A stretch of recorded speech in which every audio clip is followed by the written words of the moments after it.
HSC 2024 সালের শিক্ষার্থীরা তোমরা কিন্তু ইতিমধ্যে অবগত আছো যে তোমাদের রেজাল্ট কিন্তু তারিখটা পিছিয়েছে এবং তোমরা অনেকেই বৈষম্য নিয়ে কিন্তু চিন্তিত।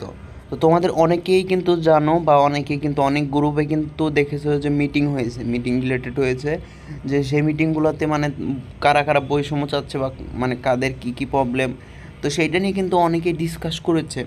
এখন সেইটা মানে জানি মানে তারা কিন্তু মানে সমন্বয়ের কাছে বা শিক্ষা বোর্ডের সাথে কথা বলবে।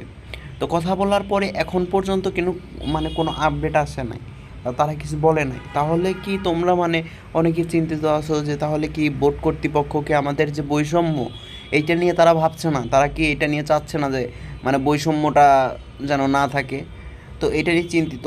যদি মানে এরকম হয় যে না সবার উপস্থাপনই সেম ছিল, তো তাহলে কিন্তু অবশ্যই মেনে নিতে বাধ্য।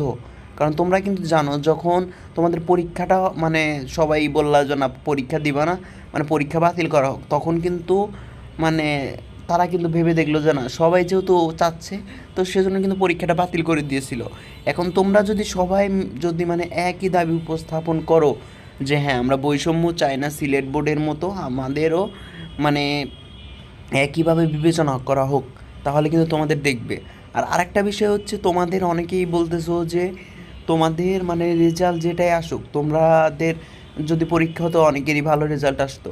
আর মানে তোমরা কি তাহলে কি যেগুলোতে মানে পরীক্ষা দেওয়ার কথা ভেবেছিলে, তো সেগুলোতে যদি আমাদের রেজাল্ট একটু খারাপ আসে, কারণ অনেকের এসএসসিতে খারাপ ছিল রেজাল্ট, তাহলে কি আমরা ভর্তি পরীক্ষা দিতে পারবো কি না?